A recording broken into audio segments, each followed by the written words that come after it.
गुरुर्ब्रह्मा गुरुर्विष्णु गुरुर्देवो महेश्वर गुरुः साक्षात् परं ब्रह्म तस्मै श्री गुरवे नमः। नमो भगवते नमो भगवते नित्य शुद्ध मुक्त महात्मने नारायण यतीन्द्राय तस्मै श्री गुरवे नमः। नारायण यतीन्द्राय तस्मै श्री गुरवे नमः। ओम नमः परमर्षिभ्यो नमः परमर्षिभ्यः।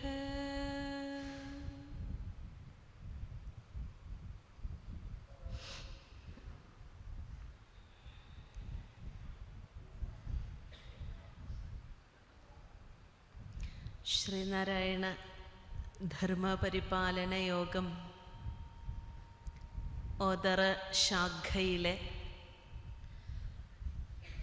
10ാമത് പ്രതിഷ്ഠാവാർഷിക മഹോത്സവവും ഗുരുജ്ഞാന സരണിയും ആയി നടക്കുകയാണ്.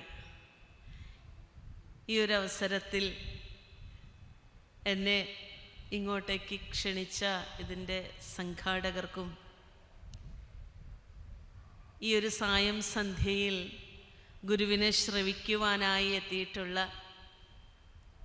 പ്രിയങ്കരരായ ഗുരുദേവ ഭക്തർക്കും എൻ്റെ പ്രണാമം.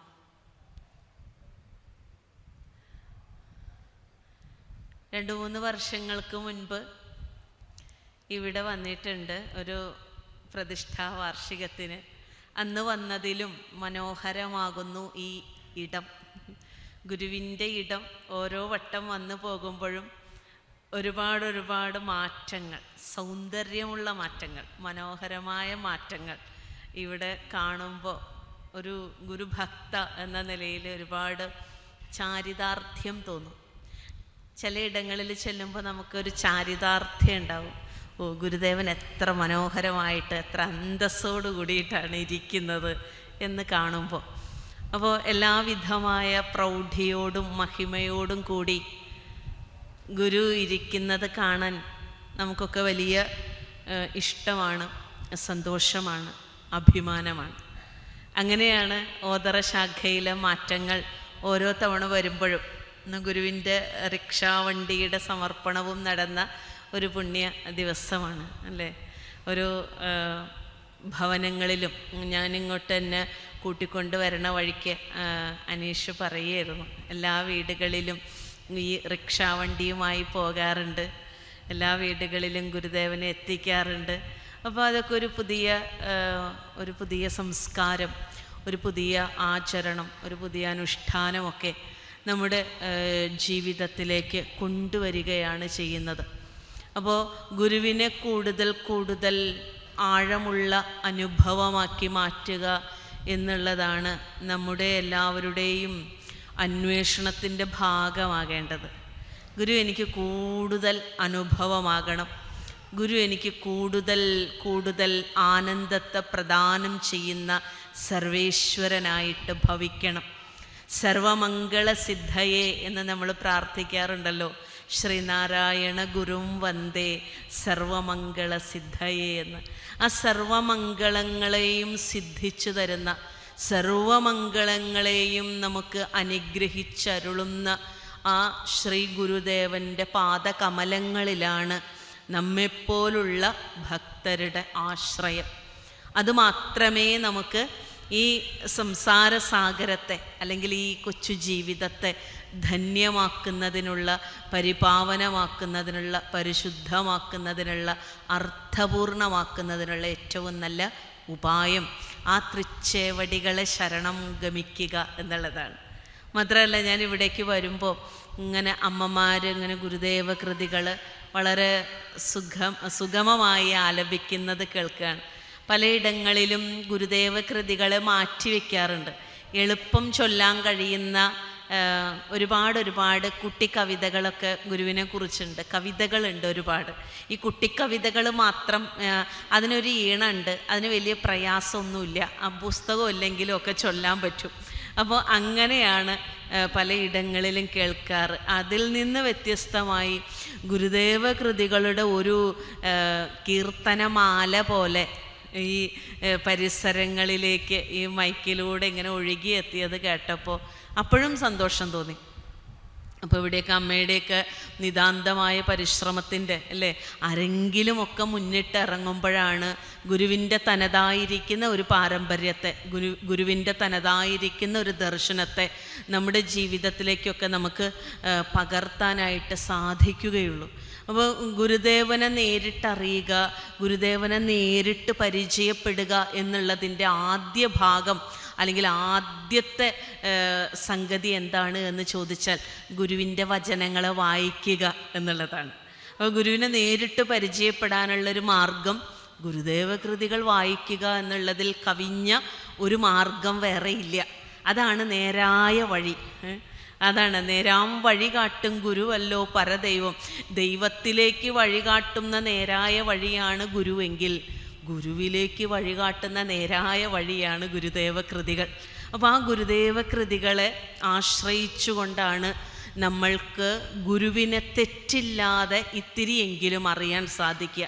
ഗുരുവിനെ പൂർണ്ണമായി ഉൾക്കൊള്ളുക എന്ന് പറഞ്ഞാൽ അതൊരു കടലിനെ ഒരു കക്ക കൊണ്ട് വറ്റിക്കാൻ ശ്രമിക്കുന്ന പോലെ ഉള്ള ഉദ്യമമായിരിക്കും. അതുകൊണ്ട് അല്പമെങ്കിലും ആ ഗുരുചരിതത്തെ, ഗുരുമഹിമയെ, ഗുരുവിൻ്റെ ആ ഒരു ഗാംഭീര്യത്തെ നമുക്ക് ഇത്രയെങ്കിലും നുണയുവാനും അറിയുവാനും ഒക്കെ സാധിക്കുന്നതിന് ഏറ്റവും നല്ല ഒരു വിശുദ്ധ ഗ്രന്ഥമാണ് ഗുരുദേവ കൃതികൾ. അപ്പോൾ ആ ഗുരുദേവ കൃതികളുടെ പാരായണമാണ് ഇവിടെ നടക്കുന്നത്.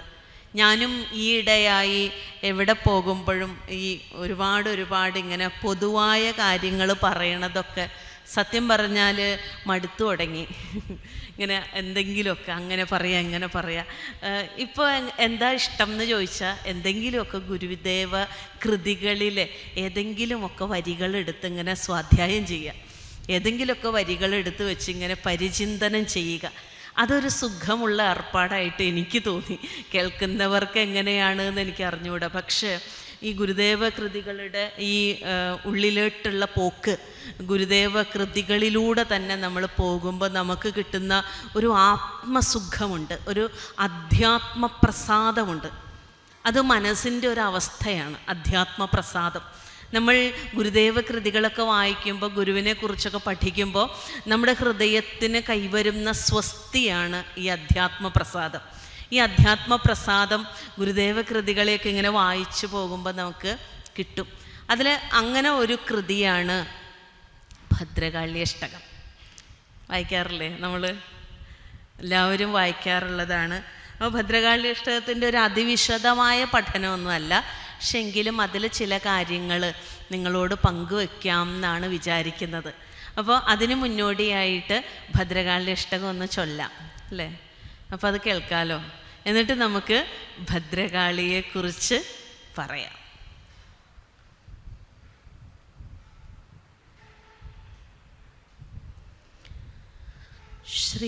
ശ്രീമദ് ശങ്കരപാണി പല്ലവകിര ലോലംബമാലോല്ലസൻ മാലാലോല കലാപകാളകബരീ ഭാരാവലി ഭാസുരീ കാരുണ്യാമൃത വാരിരാശിലഹരി പീയൂഷവർഷാവലി ബാലാംബാം ലളിതാളകാം അനുദിനം ശ്രീഭദ്രകാളീം ഭജേ. ഹേലാദാരിത ദാരികാസുരശിര ശ്രീവീരപാണോന്മദ ശ്രേണീശോണിത ശോണിമാധരപുടി വീടീരസാസ്വാദിനി പാടീരാദി സുഗന്ധിചൂച്ചുകതടീം ഷാടീകുടീരസ്തനീ ഘോടീവൃന്ദ സമാനധാടി യുയുധി ശ്രീഭദ്രകാളീം ഭജേ. ബാലാർക്കായുധ കോടിഭാസുരകിരീട ആമുക്തമുഗ്ധാളക ശ്രേണീനിന്ദിത വാസികാമരുസരോജ ആകാഞ്ചലോരുശ്രിയം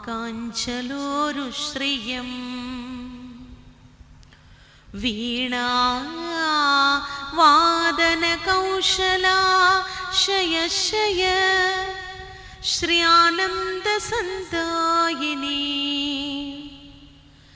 അംബാം അംബുജലോചനാം അനുദിനം ശ്രീഭദ്രകാളീം ഭജേ. മാതംഗ ശ്രുതിഭൂഷിണീം മധുധരീ വാണീ സുധാമോഷിണീ ഭ്രൂവിക്ഷേപ കടാക്ഷ വീക്ഷണ വിസർഗ ക്ഷേമസംഹാരിണീ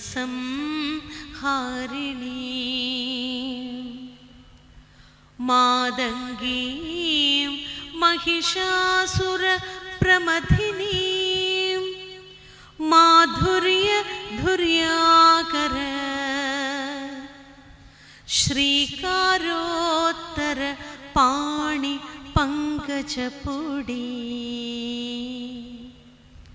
श्रीभद्रकाळीं भजे. मादङ्गानन बाहुलेय जननीं मादङ्गसङ्गामिनी चेदोहारि तनुच्छवीं शफरिका चक्षुष्मदीमम्बिका जृम्भ प्रौढ निसुम्भ सुम्भमधिनी अम्भोजभू पूजिता संवत्सन्ददिदायिनीं हृदि सदा श्रीभद्रकाळीं भजे.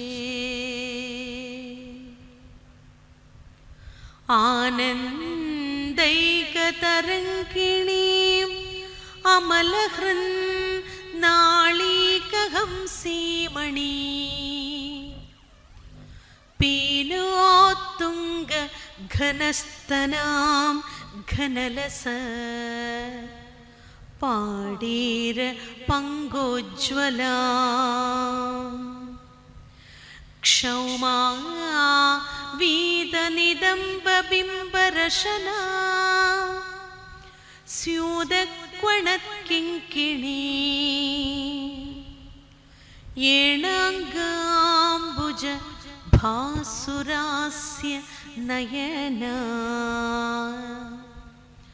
ശ്രീഭദ്രകാളീം ഭജേ. കാളാംഭോദ കളായ കോമളതനു ഛായാശിതി ഭൂതിമ സംഖ്യാനാം ദരിത സ്തനാം ദരലസൻ മാലാകിലൻ മൗക്തിക നാഭി കൂപസരോജ കാന്തി വിലസത് ശാദോദരീ ശാപതി ദൂരീകുർവയി ദേവി ഘോര ദുരിതം ശ്രീഭദ്രകാളീം ഭജേ. ആത്മീയസ്തന കുംഭകുങ്കുമരജ പങ്കാരുണാലങ്കൃത ശ്രീകണ്ഠോരസ ഭൂരിഭൂതിമമരീ കോടീരഹിരായിതാ വീണാപാണി സനന്ദനന്ദിതപദാ ഏണീ വിശാലക്ഷണ വേണീഹ്രീണിത കാളമേഘപടലീ ശ്രീഭദ്രകാളീം ഭജേ.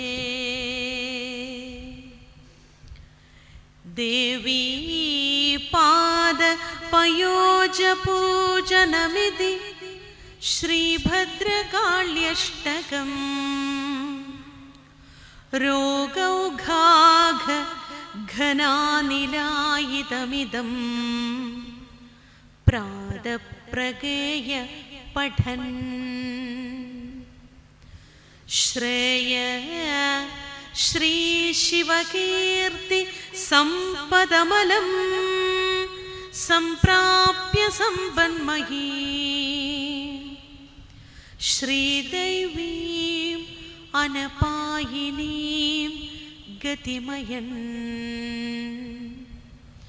സോയം സുഖീ വർത്തതേ ശ്രീദൈവീം അനപായിനീം ഗതിമയൻ സോയം സുഖീ വർത്തതേ. ഇതാണ് ഭദ്രകാള്യഷ്ടകം എന്ന കൃതി. ഇതെന്താ ഇങ്ങനെ ചൊല്ലാൻ കാരണം എന്ന് ചോദിച്ചാൽ, ഗുരുവിൻ്റെ ഭദ്രകാളി ശാന്തയാണ്, ഘോരയല്ല എന്നുള്ളത് കൊണ്ടാണ്. നമ്മെ സംബന്ധിച്ചിടത്തോളം ഒരു സങ്കല്പമുണ്ട്, ഭദ്രകാളി സങ്കല്പം അല്ലേ?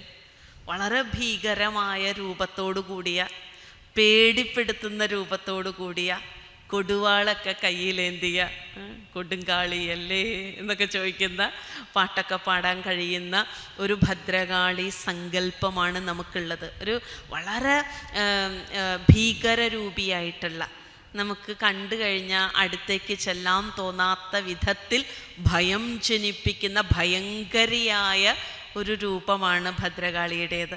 പക്ഷെ ഗുരുദേവൻ ഭദ്രകാളിയെ അവതരിപ്പിക്കുമ്പോൾ, അല്ലെങ്കിൽ ഭദ്രകാളിയെക്കുറിച്ചുള്ള ഗുരുവിൻ്റെ സങ്കല്പം വളരെ ശാന്തമാണ്.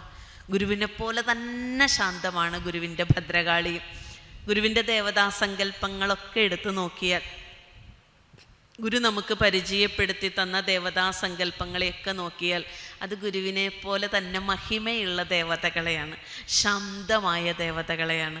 ഒരുപാട് ദേവതകളുടെ കാര്യമൊന്നും പറഞ്ഞിട്ടില്ല, പക്ഷെ ഉള്ളത് അല്ലേ, ഗുരു തന്നെ ഗുരുവിൻ്റെ ഭാഷയിൽ പറഞ്ഞാൽ 100 പുത്രന്മാരുണ്ടാവുന്നതിനേക്കാൾ എത്രയോ നല്ലതാണ് ഗംഭീരനായ ഒരു കുട്ടി, സാരനാം പുത്രനൊരുവൻ എന്ന് ഗുരുദേവ കൃതിയിൽ തന്നെ ഗുരു പറഞ്ഞിട്ടുണ്ട്. ഒരുപാട് മണ്ടൻ കുട്ടികളുണ്ടാവണേക്കായി നല്ലത് ഒരു നല്ല കുട്ടിയാണ് എന്ന്. അതുപോലെ ഒരുപാട് ദേവതകളെ ആരാധിക്കുന്നതിലും നല്ലത് വളരെ കുറച്ച് സാത്വികമായ ദേവതകളെ ആരാധിക്കുന്നതാണ്.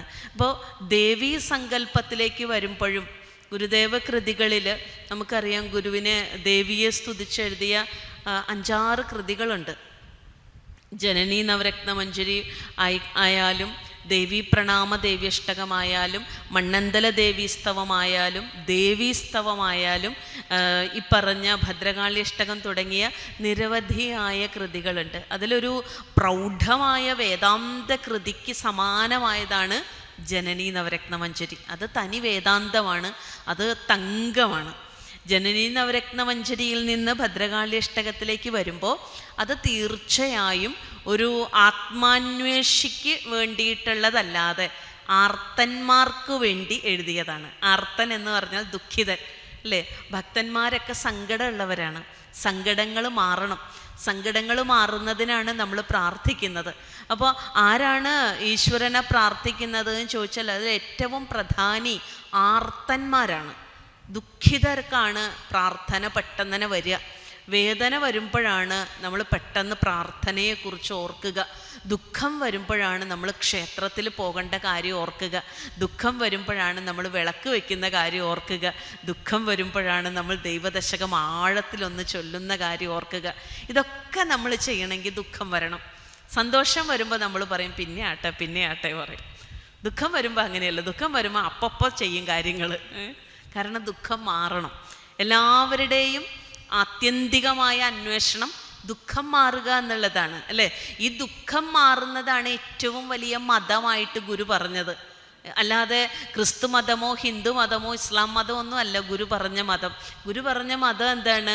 അഖിലരും ആത്മസുഖത്തിനായി പ്രയത്നം സകലവുമിങ്ങ് സദാപി ചെയ്തിടുന്നു. ജഗതിയിൽ ഇമ്മതം ഏകമെന്ന് ചിന്തിച്ച് അകമണയാതകതാരമർത്തിടേണം.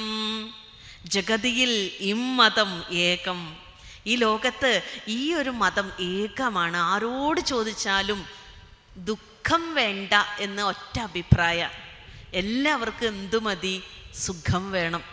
അതാണ് ഗുരു പറയുന്നത്. ആ അഭിപ്രായം, മതം എന്ന വാക്കിന് അഭിപ്രായം എന്നൊരർത്ഥമുണ്ട്. മതം എന്ന വാക്കിൻ്റെ അർത്ഥം അത് തന്നെയാണ്. മതം എന്ന് പറഞ്ഞാൽ എന്താ? അഭിപ്രായം എന്നാണ്, ഒപ്പീനിയൻ. അപ്പോൾ മഹാമനീഷികളുടെ അഭിപ്രായമാണ് പിന്നീട് മതമായിട്ട് മാറിയത്.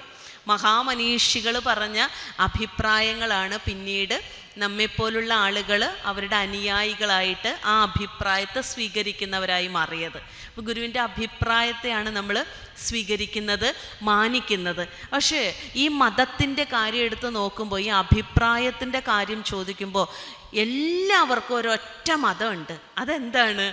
അഖിലരും ആത്മസുഖത്തിനായി പ്രയത്നം.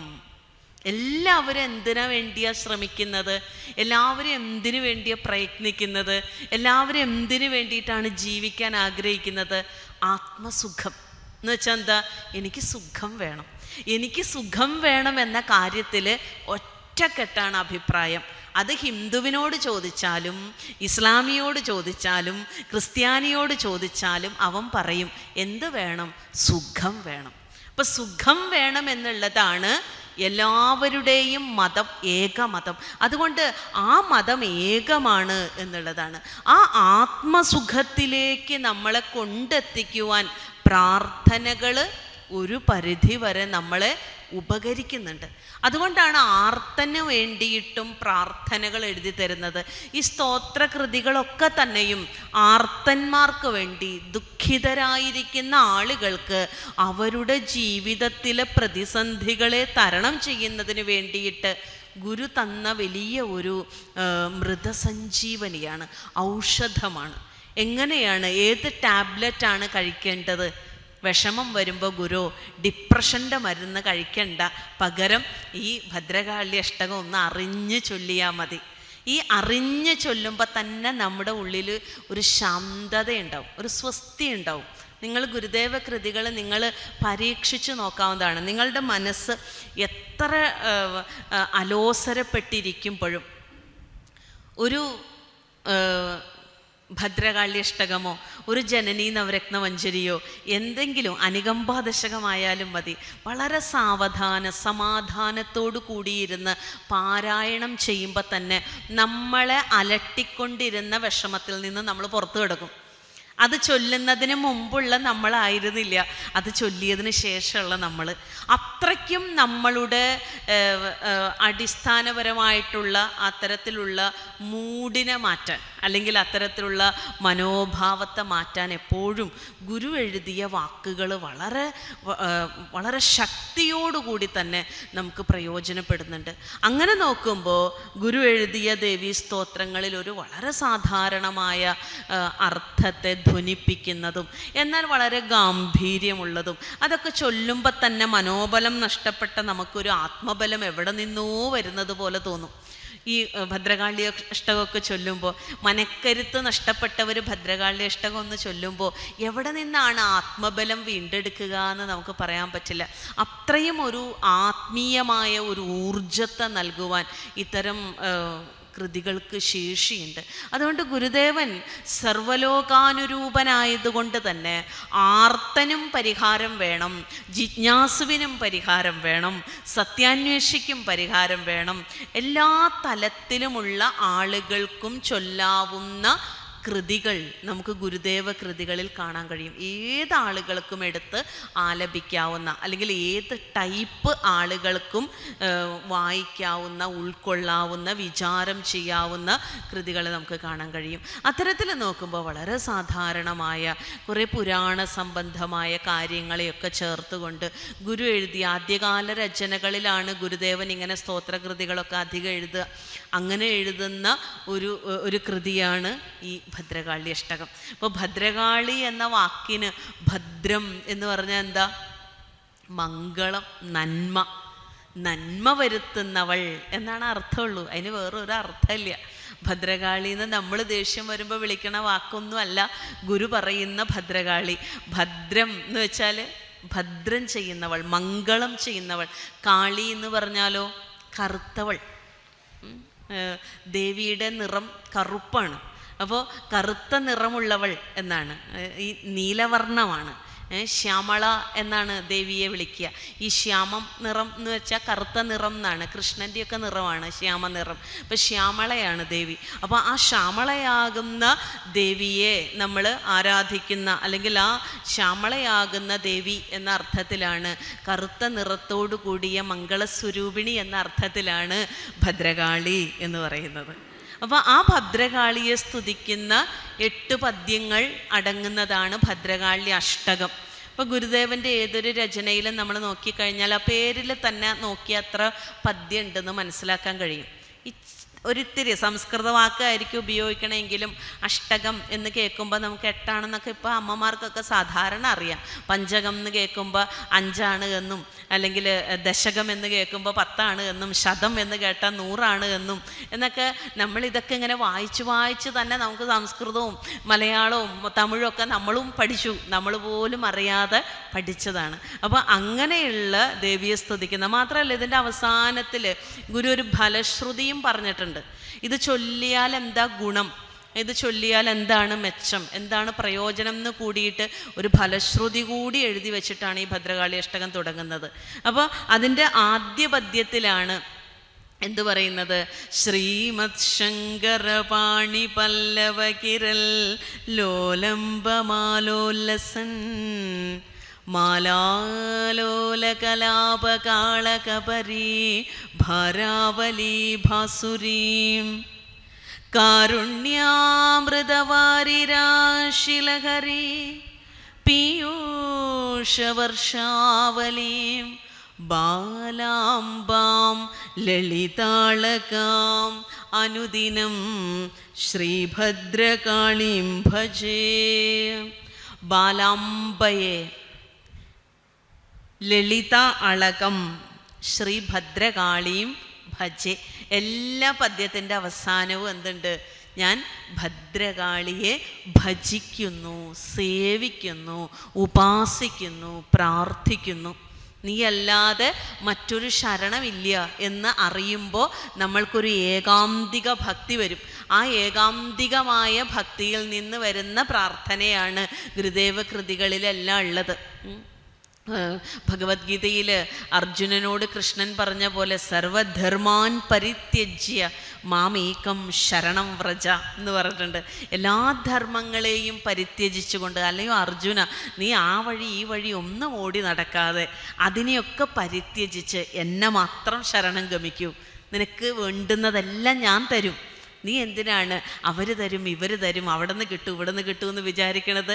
ഈശ്വര സങ്കല്പങ്ങളും അങ്ങനെയാണ്. നമ്മളിങ്ങനെ പരതി നടക്കുകയാണ്. എങ്ങും ഉറച്ചു നിൽക്കാതെ നമ്മളിങ്ങനെ ഉഴറി നടക്കുന്ന നമ്മളോടാണ് പറയുന്നത് സർവധർമാൻ പരിത്യജ്യ മാമേകം ശരണം വ്രജ. അതുകൊണ്ട് ഗുരുവിനെ ശരണം ഗമിക്കുമ്പോൾ നമുക്ക് വേണ്ടുന്നത് എന്താണോ അത് ഗുരു നമുക്ക് തന്നുകൊണ്ടിരിക്കും എന്നുള്ളതാണ്. അത് നമുക്ക് ഗുരുദേവൻ എഴുതി തന്നിരിക്കുന്ന കൃതികളിലും ഗുരു നേരിട്ട് പറയില്ലല്ലോ ഗുരുവിനെ ശരണം ഗമിക്കാൻ.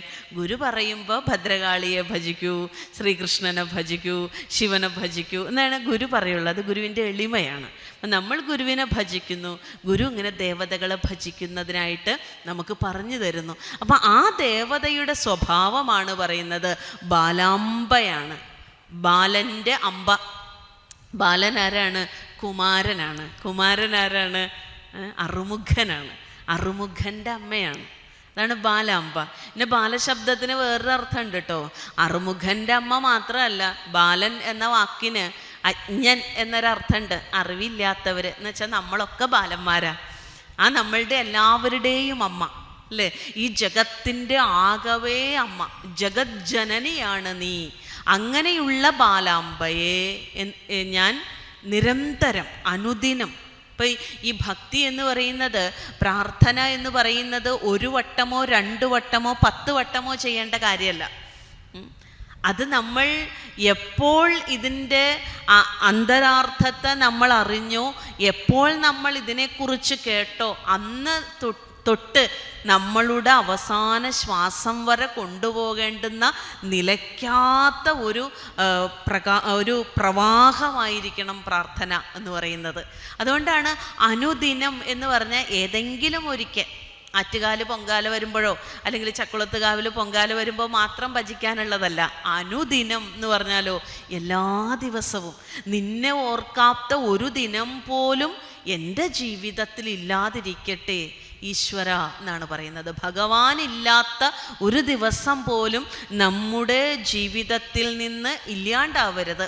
അതിനു വേണ്ടിയിട്ടാണ് അനുദിനം ഭദ്രകാളിയെ ഭജിക്കുന്നത്. ആ ഭദ്രകാളി ആരുടെ സ്നേഹവാത്സല്യങ്ങളാണ് ഈ ഭദ്രകാളി ഏറ്റുവാങ്ങുന്നത്? ശ്രീമത് ശങ്കര പാണി പല്ലവ കിരത്. ശ്രീമത് ശങ്കരൻ്റെ പാണി പല്ലവം. പല്ലവം എന്ന് പറഞ്ഞാൽ എന്താ? വളരെ മൃദുലമായ എന്നാണ്. പല്ലവം എന്ന് വെച്ചാൽ വളരെ മൃദുലമായ പാണി, കൈകൾ. ഈ ശങ്കരൻ്റെ കൈകൾ എന്താണ്? തഴുകിക്കൊണ്ടിരിക്കുകയാണ്. ആരെയാണ്?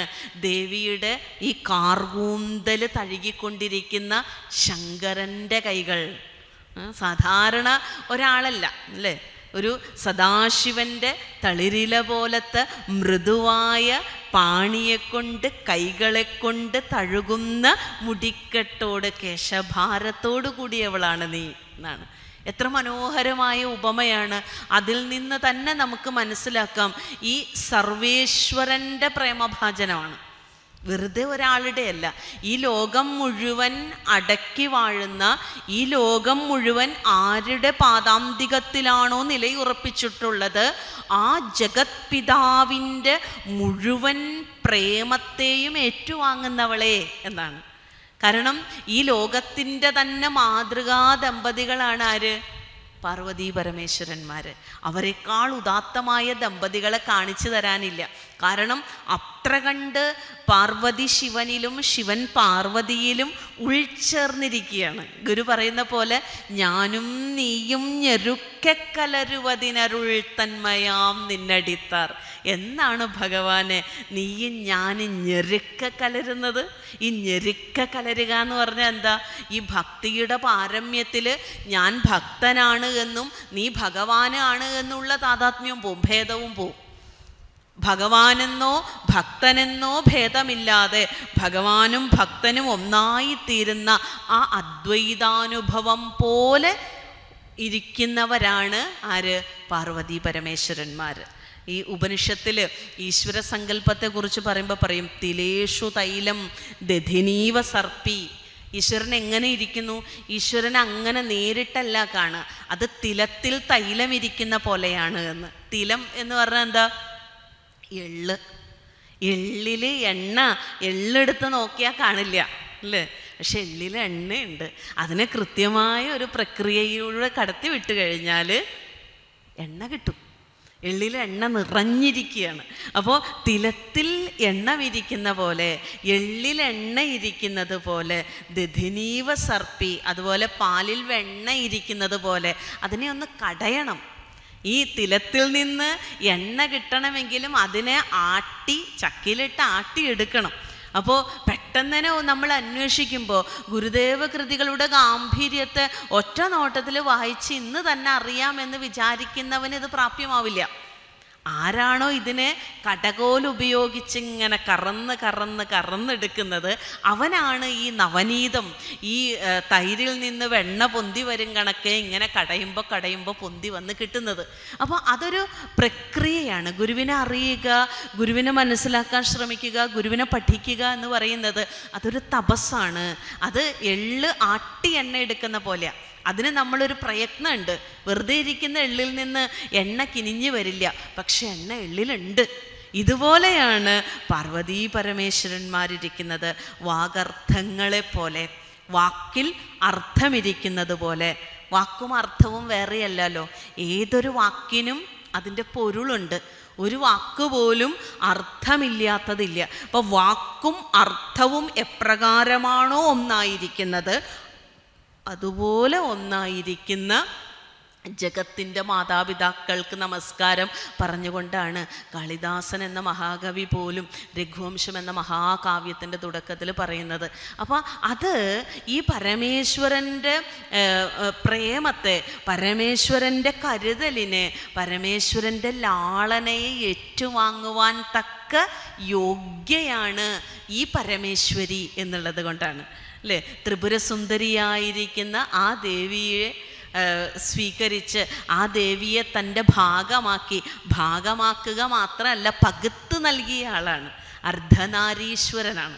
പകുതി തന്നെ കൊടുത്തു. എന്തിനാണ് ഈ വെച്ചുകൊണ്ടിരിക്കുന്നത്? അടുത്തിരുത്തല്ല, ഇപ്പം ശരീരത്തിൻ്റെ പകുതി തന്നെ ദേവിക്ക് വേണ്ടി കൊടുത്ത ആളാണ്. ആ ആളുടെ, ആ ഭഗവാന്റെ, ആ ജഗതീശ്വരൻ്റെ തലോടലുകൾ, കരുതലുകൾ ഏറ്റുവാങ്ങിയ അമ്മയെ, ബാലാംബയെ. മാത്രമല്ല നിന്റെ ഭാവം എന്താണ്? കാരുണ്യാമൃതവാരിരാശിലഹരി പീയൂഷവർഷാവലി.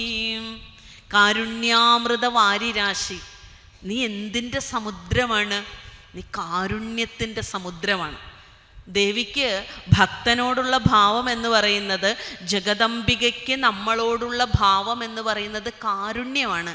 അയ്യോ, എൻ്റെ പുത്രൻ അല്ലെങ്കിൽ എൻ്റെ പുത്രി അവിടെ കഷ്ടപ്പെടുകയാണല്ലോ, വേദനിക്കുകയാണല്ലോ, ഏടാകൂടത്തിൽ പെട്ടിരിക്കുകയാണല്ലോ എന്നൊക്കെ കണ്ടുകൊണ്ട് അതത് വേളകളിൽ അതത് സമയത്ത് ഇടപെട്ട് രക്ഷിക്കാൻ പോരുന്ന കാരുണ്യത്തിൻ്റെ ഉടയവളാണ്. അതുകൊണ്ടാണ് കാരുണ്യാമൃതവാരിരാശിലഹരി പീയൂഷവർഷാവലിയും. പീയൂഷമാകുന്ന വർഷത്തെ പൊഴിക്കുന്നവളാണ്. എപ്രകാരമാണോ കാരുണ്യക്കടലിൽ പീയൂഷവർഷമാകുന്ന തിരമാലകൾ അലതല്ലുന്നത്, അതുപോലെ അമൃതമാകുന്ന വർഷത്തെ പൊഴിക്കുന്നവളാണ്. അമൃതവർഷിണിയാണ്. അമൃതം എന്ന് പറഞ്ഞാൽ എന്താണ്? ദേവിയുടെ അനുഗ്രഹം കൊണ്ട് നമ്മൾ എന്തില്ലാണ്ടാവുന്നു? മരണമില്ലാത്തവരായിത്തീരുന്നു. നമ്മൾ മഹാമൃത്യുഞ്ജയ മന്ത്രമൊക്കെ ചൊല്ലാറില്ലേ? ഓം ത്രംബകം യജാമഹേ സുഗന്ധിം പുഷ്ടിവർദ്ധനം ഉർവാരുകമിവ ബന്ധനാത് മൃത്യോർമുക്ഷീയ മാ അമൃതാത്. ശിവരാത്രിയുടെ ദിവസമൊക്കെ ചൊല്ലിയില്ലേ? ചൊല്ലിയില്ലെങ്കിൽ ചൊല്ലണം, നല്ലതാ. മഹാമൃത്യുഞ്ജയ മന്ത്രം മൃത്യുവിനെ ജയിക്കാനുള്ള മന്ത്രമാണ്. മുക്കണ്ണനെ ഭജിക്കുന്ന മന്ത്രമാണ്. ത്രംബകൻ മുക്കണ്ണനാണ്, ബാലാക്ഷനാണ്. നെറ്റിയിൽ കണ്ണുള്ളവനാണ്. ആ ഭാലാക്ഷൻ ത്രംബകം യജാമഹേ സുഗന്ധിം പുഷ്ടിവർദ്ധനം ഉർവാരുകമിവ ബന്ധനാത്. ആ ത്രംബകനോട് പറയാണ്, ആ ശിവനോട് പറയാണ് എന്താണ്? ഉർവാരുകമിവ ബന്ധനാത്. ഉർവാരുകം ഈ വെള്ളരിക്ക പോലത്തെ അല്ലെങ്കിൽ മാതളം പോലത്തെ ഒരു പഴമാണ്. ആ പഴം എങ്ങനെയാണോ പഴുത്ത് ഞെട്ടിൽ നിന്ന് അടർന്നു വീഴുന്നത്, സ്വാഭാവികമായി പൊഴിയുമല്ലോ. ഒരു മാങ്ങ പഴുത്താൽ പോലും ആ മാങ്ങ എത്ര കടുപ്പമുള്ള മാങ്ങയാണെങ്കിലും അതിൻ്റെ ചെറുപ്പകാലത്ത് എത്ര കട്ടിയുള്ളതാണെങ്കിലും അതിങ്ങനെ പാകമാകുമ്പോൾ പഴുക്കും. എത്ര പൊളിയുള്ള മാങ്ങയും പക്വമായ മധുരിക്കും. നമ്മൾ മനുഷ്യരും അങ്ങനെയാണ് അല്ലേ? നമ്മൾ ചെറുപ്പത്തിലൊക്കെ എന്ത് ഉശിരും ദേഷ്യവും വാശിയും ഒക്കെ ഉള്ള പുളിമാങ്ങ കണക്കിരിക്കുന്നവരാണ്. പക്ഷെ കാലം നമ്മളെ, അനുഭവങ്ങൾ നമ്മളെ നല്ല മാമ്പഴം, അൽഫോൻസ മാമ്പഴം പോലെയാക്കും. എന്താണ്? ജീവിതാനുഭവങ്ങൾ നമ്മളെ മൃദുവാക്കും.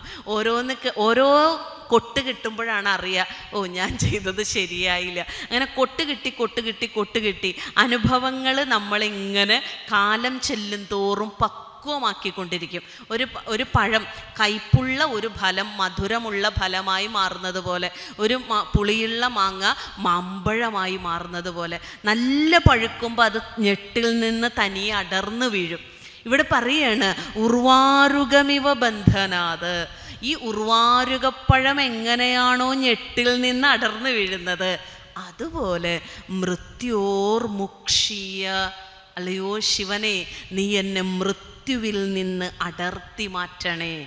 മൃത്യുവിൽ നിന്ന് എന്നെ മാറ്റി നിർത്തണം. അപകടത്തിൽ നിന്ന് എന്നെ ഒഴിവാക്കണം. പ്രതിസന്ധികളിൽ നിന്ന് എന്നെ തരണം ചെയ്യിക്കണം. മാ അമൃതാത്, അമൃതത്വത്തിൽ നിന്നല്ലാട്ടോ എന്ന് എടുത്തു പറയുകയാണ്. എനിക്ക് അമൃതത്വം വേണം, അമരത്വം വേണം, പക്ഷെ എനിക്ക് മരണം വേണ്ട. മരണത്തിൽ നിന്ന് എന്നെ അടർത്തി മാറ്റണം. ഒരിക്കലും അത് അമൃതത്വത്തിൽ നിന്ന് അല്ല എന്ന് പറയാ. ഇതാണ് പീയൂഷവർഷം, ഇതാണ് അമൃതവർഷം എന്ന് പറയുന്നത്. ആ അമൃതവർഷമാണ് നമ്മൾ ദേവിയിൽ നിന്ന് നമുക്ക് കൃപയായി കിട്ടുന്നത്. അത് കിട്ടും തോറും നമുക്ക് മരണത്തോടുള്ള പേടിയില്ല. എങ്ങനെ മരിക്കാൻ നേരത്ത് ആരുണ്ടാവും, എന്നെ ആര് നോക്കും എന്നുള്ള ചിന്തയൊന്നും ഉണ്ടാവില്ല. പീയൂഷവർഷാവലി, ആ അമൃതവർഷിണിയായിരിക്കുന്ന ജഗദംബികയ്ക്ക് അറിയാം നമുക്ക് എന്ത് തരണമെന്നും നമ്മളെ എങ്ങനെ സംരക്ഷിക്കണമെന്നും നമ്മളെ എങ്ങനെ ഇവിടെ നിന്ന് പറഞ്ഞു വിടണമെന്നൊക്കെ അമ്മയ്ക്കറിയാം.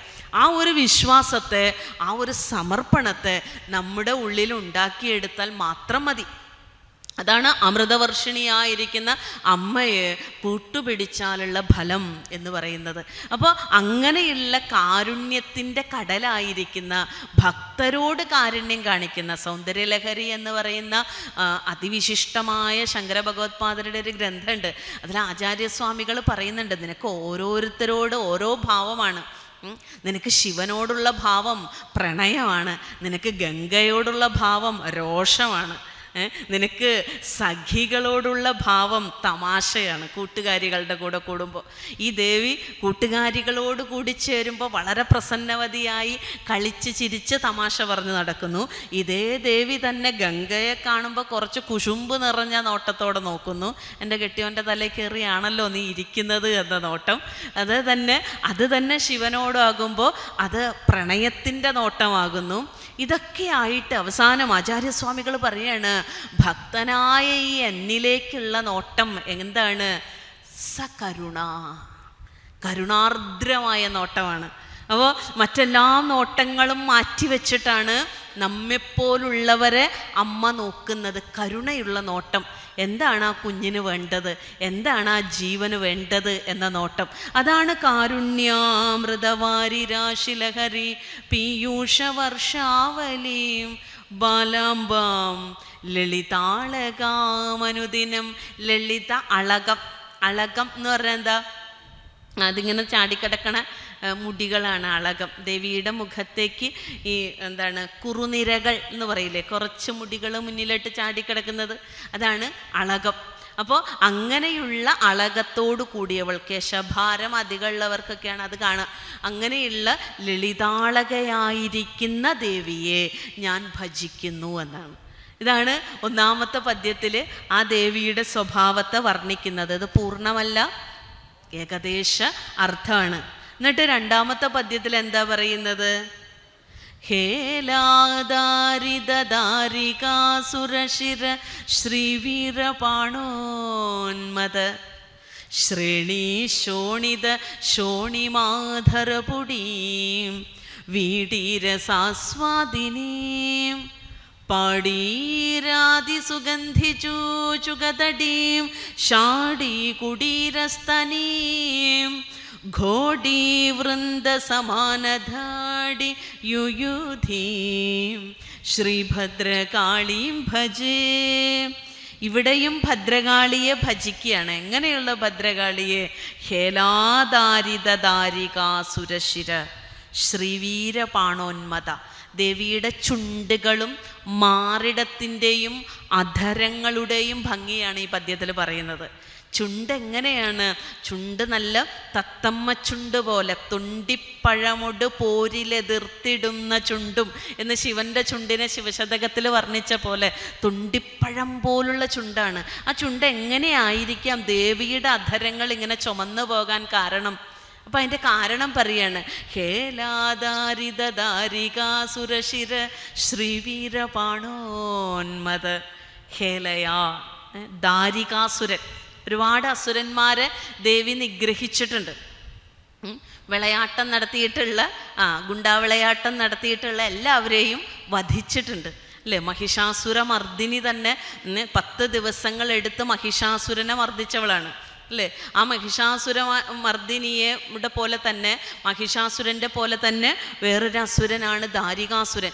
ഈ ദാരികാസുരനെ വധിച്ചതിന് ശേഷം ഈ വീരപാനം നടത്തുക. വീരപാനം എന്ന് പറഞ്ഞാൽ ഇങ്ങനെ ഈ യുദ്ധം ചെയ്ത് വധിച്ചതിന് ശേഷം രക്തമെടുത്ത് കുടിക്കുക. അതാണ് ശ്രീവീര പാണോന്മത. അങ്ങനെ കുടിച്ചത് കൊണ്ടാണോ അമ്മയുടെ ചുണ്ട് ചുമന്നു പോയത് എന്ന് ചോദിക്കുകയാണ്. ആ രക്തം കുടിച്ചിട്ടാണോ നിന്റെ ചുണ്ട് ചുമന്നത് എന്ന് പറയാ? അതോ വീടീരസാസ്വാദിനിയും, നീ താമ്പൂലപ്രിയയാണെന്ന് കേട്ടിട്ടുണ്ട്. വെറ്റില മുറുക്കാൻ ഇഷ്ടമുള്ളവളാണെന്ന് കേട്ടിട്ടുണ്ട്. ഈ വെറ്റില മുറുക്കിയാണോ നിന്റെ അധരങ്ങൾ ചുവന്നിരിക്കുന്നത്? എങ്ങനെയായിരിക്കാം ഈ അരുണവർണം, ഈ സുന്ദരമായിരിക്കുന്ന ചുമന്ന വർണ്ണം നിനക്ക് കിട്ടിയത്? മാത്രമല്ല നിന്റെ മാറിടങ്ങൾ നല്ല സുന്ദരമായിരിക്കുന്ന മാറിടങ്ങളോട് കൂടിയിരിക്കുന്ന ദേവിയെ ഞാൻ ഭജിക്കുന്നു. ഈ ദേവീ ദേവതകളെയൊക്കെ കേശാദിപാദം വർണ്ണിക്കുമ്പോഴും പാദാദികേശം വർണ്ണിക്കുമ്പോഴുമൊക്കെ അംഗോപാംഗ വർണ്ണനയാണ്. എന്ന് വെച്ചാൽ നമ്മളുടെ ശ്രദ്ധ ഒരു വിഷയത്തെ, ഒരു ധ്യാനത്തിൽ നമ്മൾ ദേവിയെ ആരാധിക്കുമ്പോൾ അല്ലെങ്കിൽ ദേവിയെ ഉപാസിക്കുമ്പോൾ പരിപൂർണമായ ശ്രദ്ധയെ അതിൽ നിവേശിപ്പിക്കുന്നതിന് വേണ്ടിയിട്ട് ഓരോന്നും എടുത്ത് വർണ്ണിക്കും. ആ വർണ്ണനയാണ് ഈ കേശാദിപാദം. ചില ദേവതകളെ സ്തുതിക്കുമ്പോൾ കേശം തൊട്ട് പാദം വരെ സ്തുതിക്കും, ചില ദേവതകളെ പാദം തൊട്ട് കേശം വരെ സ്തുതിക്കും. എങ്ങനെയൊക്കെയാണെങ്കിലും ഒരുപാട് അവരുടെ അംഗോപാംഗ വർണ്ണനകൾ നടത്താറുണ്ട്. ഇപ്പോൾ ശിവശതകം എടുത്ത് നോക്കിയാൽ കുറേ പദ്യങ്ങൾ ശിവൻ്റെ തിരുമേനിയെ വർണ്ണിക്കുന്ന പദ്യങ്ങളാണ് അല്ലേ? കനകതില കുസുമം കുനിഞ്ഞുകൂപ്പും ദിനമനു സേവകൾ ചെയ്തിടുന്ന മൂക്കും അല്ലേ? കനക തിലക്കുസുമം എന്ന് പറഞ്ഞാൽ എന്താ? തിലം നേരത്തെ പറഞ്ഞ എള്ളാണ്. തിലക്കുസുമം എന്ന് പറഞ്ഞാൽ എന്താ? എള്ളിൻ പൂവ്. അതായത് ഏറ്റവും ലക്ഷണമൊത്തം മൂക്ക് എള്ളിൻ പൂവ് പോലെയാണെന്നത്രാണ് കവികൾ പറയുന്നത്. കവികളുടെ ഉപമയിൽ എള്ളിൻ പൂവ് പോലെ ഇരിക്കുന്നതാണ് മൂക്കിൻ്റെ ലക്ഷണം. ആ എള്ളിൻ പൂവ് നമസ്കരിക്കുന്ന മൂക്കാണ് നിൻ്റേത് എന്ന് പറയുമ്പോൾ അതിനോട് ഉപമിക്കുകയാണ്. ഓരോന്നും എങ്ങനെയാണ് എന്ന് പറയുന്നത് പോലെ ഈ ദേവിയുടെ അധരങ്ങളെയും മാറിടങ്ങളെയും ഷാഡീകുടീരസ്തനീം ഘോടീവൃന്ദ സമാനധാടിയുയുതീം. ഘോടീവൃന്ദ സമാനധാടി, അതായത് കുതിര, ഒരുപാട് ശക്തിയുള്ള ഒരു മൃഗമാണ് കുതിര അല്ലേ? നമ്മൾ തന്നെ പറയും കുതിരയ്ക്ക് കൊമ്പും കൂടി കൊടുത്തെങ്കിലോ എന്ന്.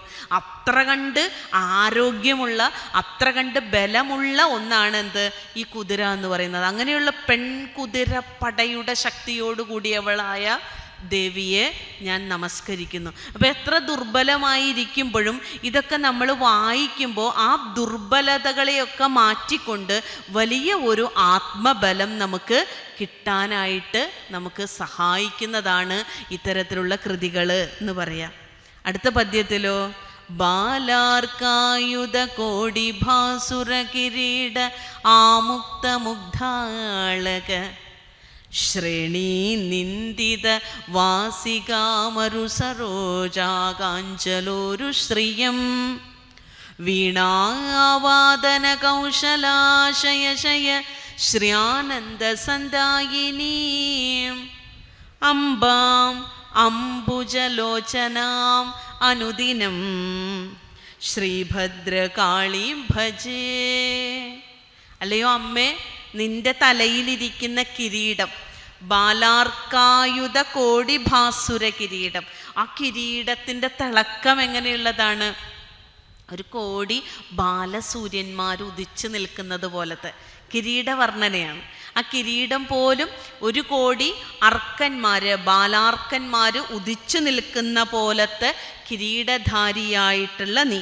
മാത്രമല്ല വീണാവാദന കൗശലാശയശയം, വീണാവാദനത്തിൽ കുശലയായവൾ, സമർത്ഥയായവൾ, വീണാവാദനത്തിൽ രമിക്കുന്നവൾ ആയിട്ടുള്ളവളാണ് ദേവി.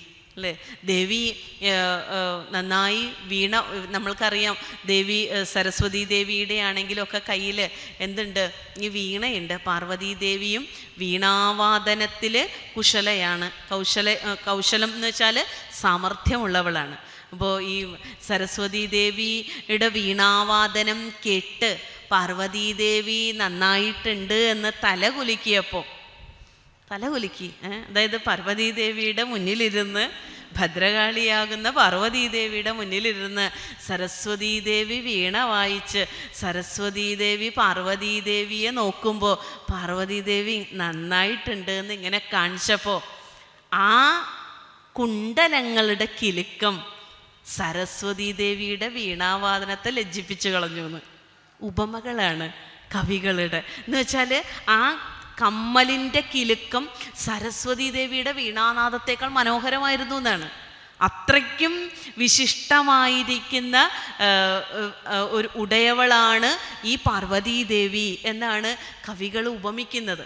അത്രയും മനോഹരമായിട്ടാണ് വീണാവാദന കൗശലാശയശയ ശ്രീയാനന്ദ സന്ദായിനിയും, ശ്രീയെയും ആനന്ദത്തെയും പ്രദാനം ചെയ്യുന്നവൾ.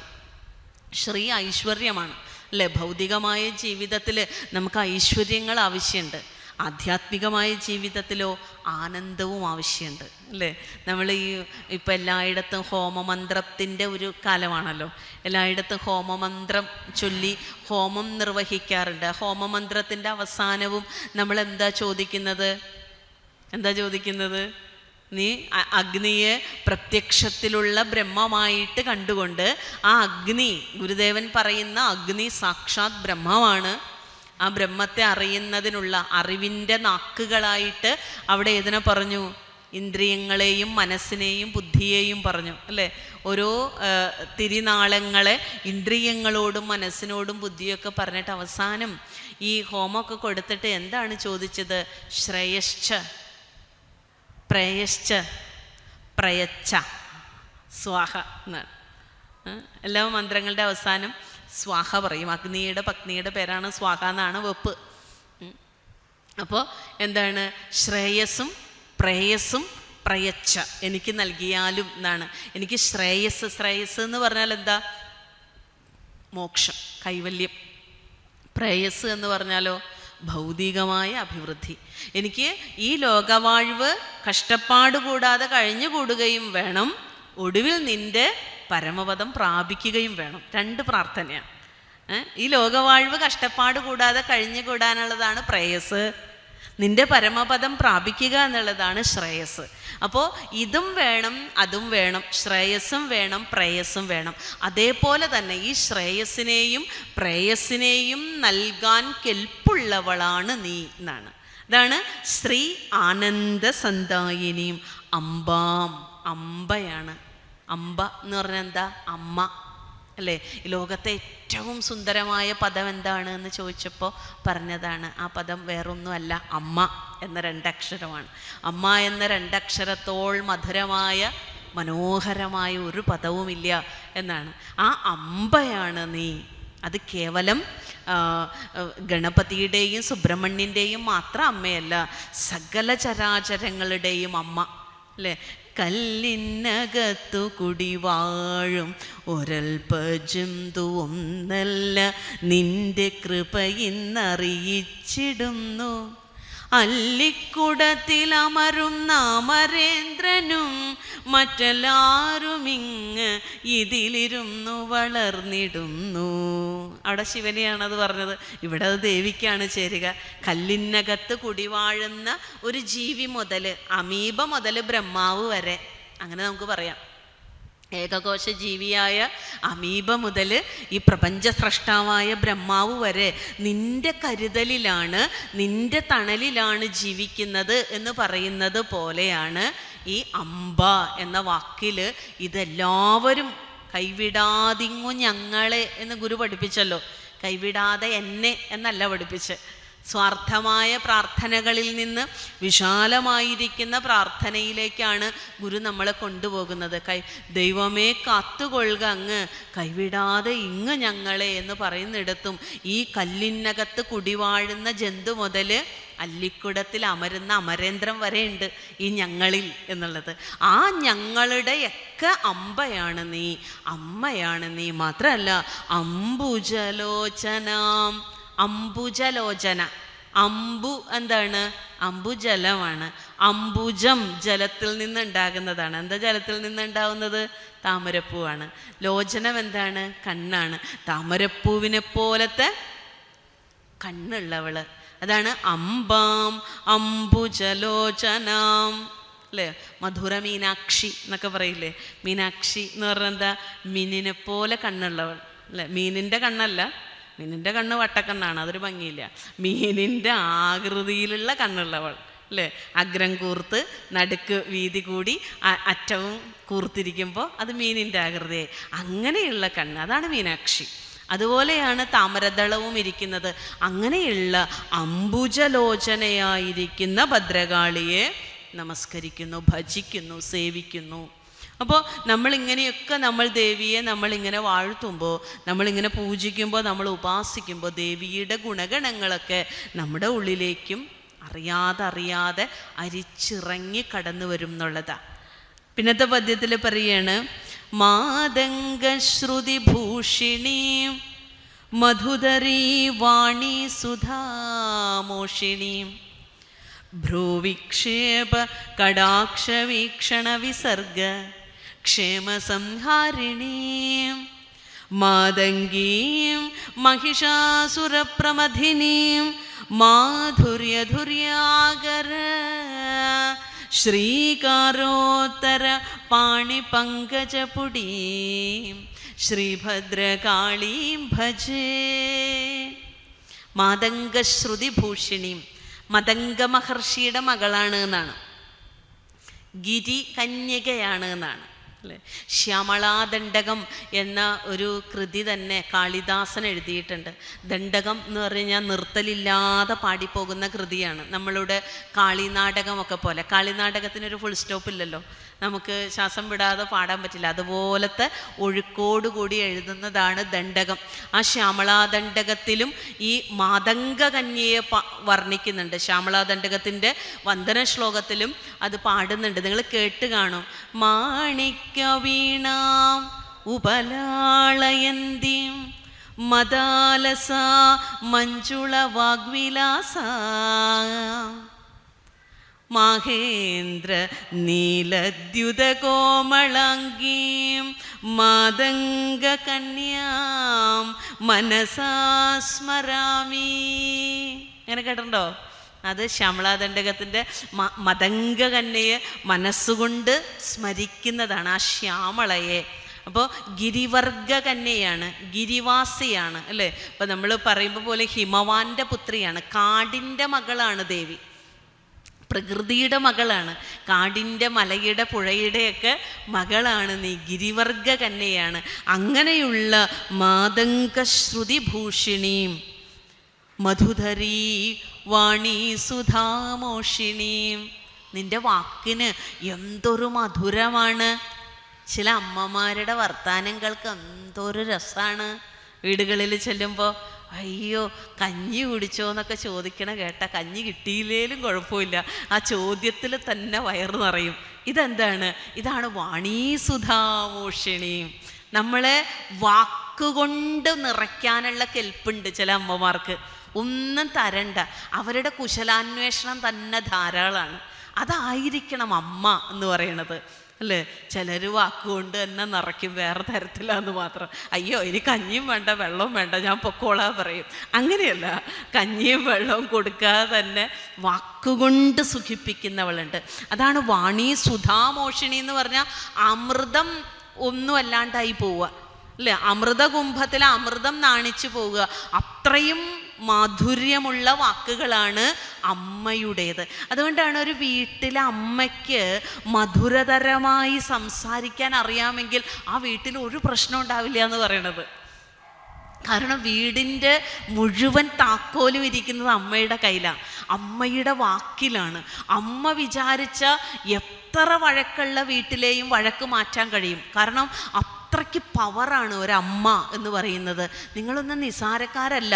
ഒരു കുടുംബത്തെ ഭരിക്കുന്ന, ഒരു കുടുംബത്തെ നയിക്കുന്ന, ഒരു കുടുംബത്തെ കൊണ്ടുപോകുന്നവളാണ് ഒരമ്മ. വിചാരിച്ചു കഴിഞ്ഞാൽ സകല ബന്ധങ്ങളെയും ഒരു ചരടിൽ പൂ കോർക്കുന്ന പോലെ കൂട്ടിയോജിപ്പിക്കാൻ പറ്റും.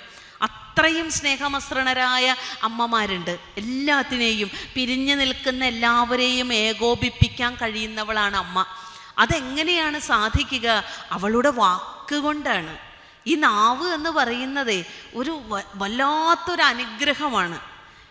ഈശ്വരൻ തന്ന ഏറ്റവും വലിയൊരു അനുഗ്രഹം നമ്മുടെ നാവാണ്. അവിടെയാണ് ഈ വാക്കിരിക്കുന്നത്. ആ വാക്കിനെ ഉപയോഗിക്കാൻ അറിയാമെങ്കിൽ നമ്മളുടെ ജീവിതത്തിൽ പലവിധമായിരിക്കുന്ന സുഖമുള്ള അനുഭവങ്ങൾ നമുക്ക് കൊണ്ടുവരുവാനായിട്ട് കഴിയും. അതുകൊണ്ട് ഉപനിഷത്തിലൊക്കെ ഋഷിമാർ പ്രാർത്ഥിക്കുന്നുണ്ട്, ജിഹ്വാമേ മധുമത്തമാ, എൻ്റെ നാവ് മധുരതരമായി ഭവിക്കട്ടെ എന്ന് പ്രാർത്ഥനയാണ്. നാക്ക് എങ്ങനെ ഇരിക്കണം? എൻ്റെ നാക്ക് പിഴച്ചു പോകാതെ എൻ്റെ നാവിലേക്ക് ഓരോ സന്ദർഭങ്ങളിലും ഓരോ സമയങ്ങളിലും പറയാനുള്ളത് മാത്രം പറയാൻ പറ്റട്ടെ. ജിഹ്വാമേ മധുമത്തമ എന്നവിടെ പ്രാർത്ഥിക്കുന്നുണ്ട്. അതുപോലെയാണ് ദേവിയുടെ വാക്ക് വാണീ സുധാമോഷിണി. ഒരൊറ്റ വാക്കുകൊണ്ട് തന്നെ നമ്മുടെ സകല ക്ഷീണങ്ങളെയും ഇല്ലാണ്ടാക്കാൻ, നമ്മുടെ സകല പരിഭവങ്ങളെയും ഇല്ലാണ്ടാക്കാൻ അമ്മയുടെ വാക്കുകൾക്ക് കഴിയും. മാതംഗീം മഹിഷാസുരപ്രമഥിനീം.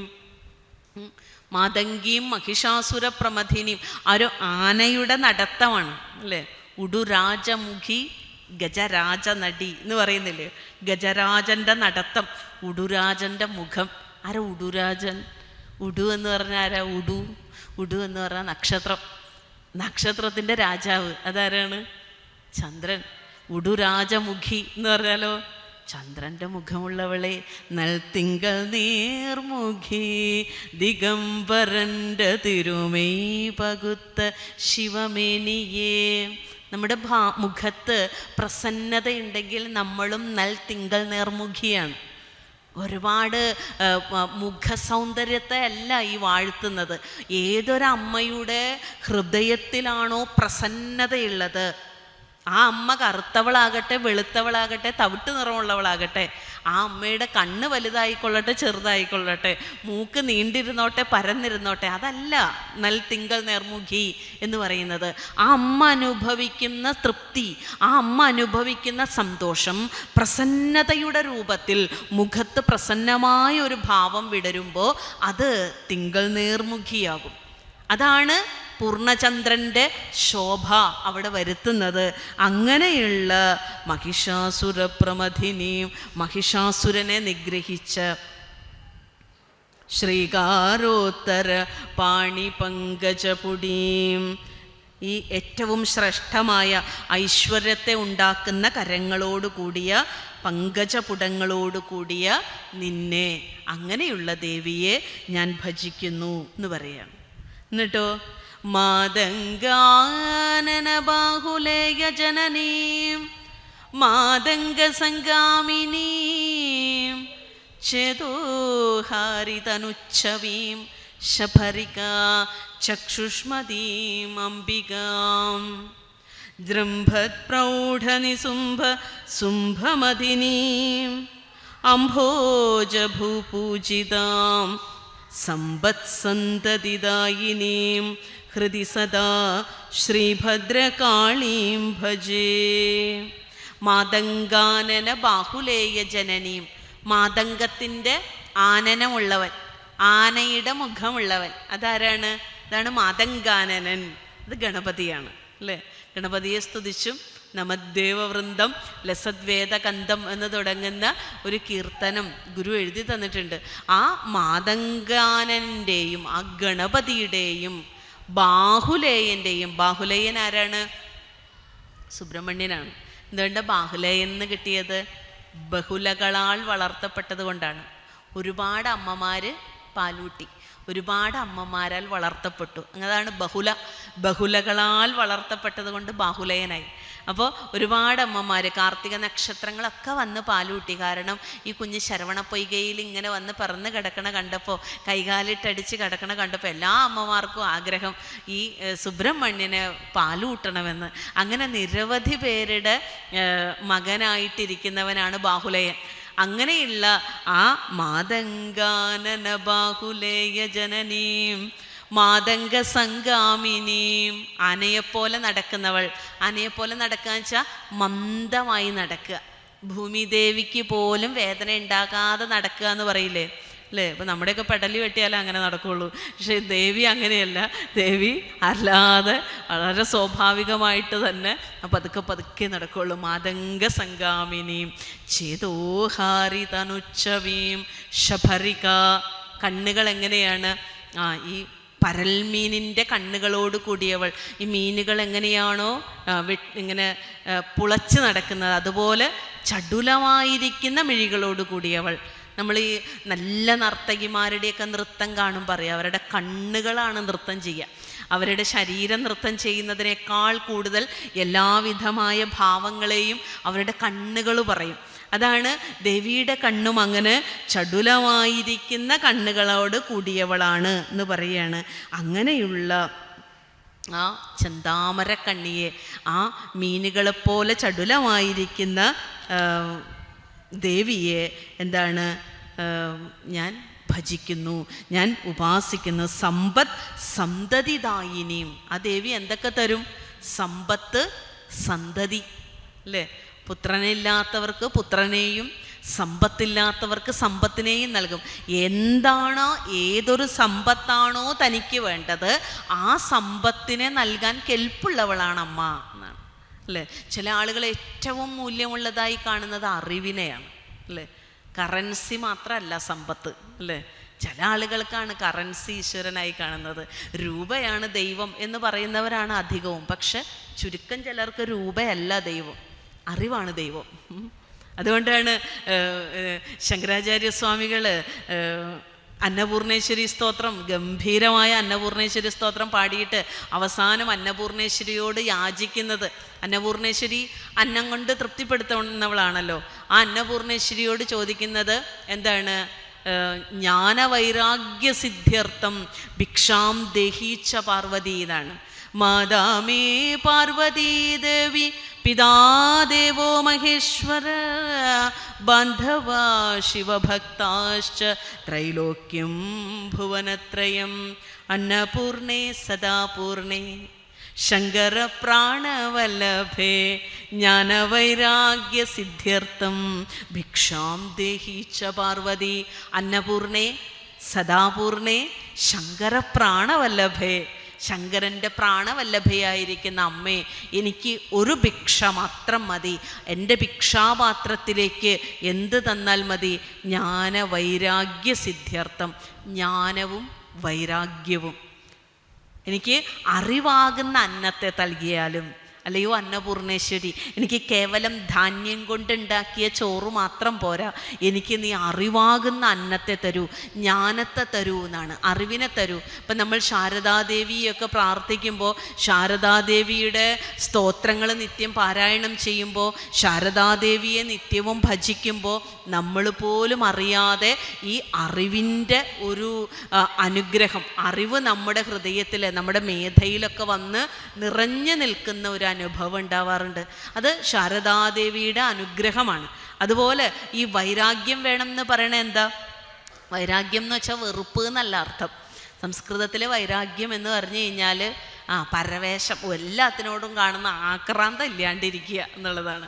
ആർത്തി ഇല്ലാതിരിക്കുക എന്ന് വെച്ചാൽ എല്ലാറ്റിനോടും മിതമായ അടുപ്പം, മിതമായ അകൽച്ച, വലിയ അറ്റാച്ച്മെൻറ്റുകളില്ലാതെ, മമതയില്ലാതെ ഇരിക്കുന്ന ഭാവം, അതാണ് വൈരാഗ്യം. രാഗങ്ങൾ ഒഴിഞ്ഞ അവസ്ഥ, എന്ത് കണ്ടാലും വേണം എന്ന് തോന്നുക.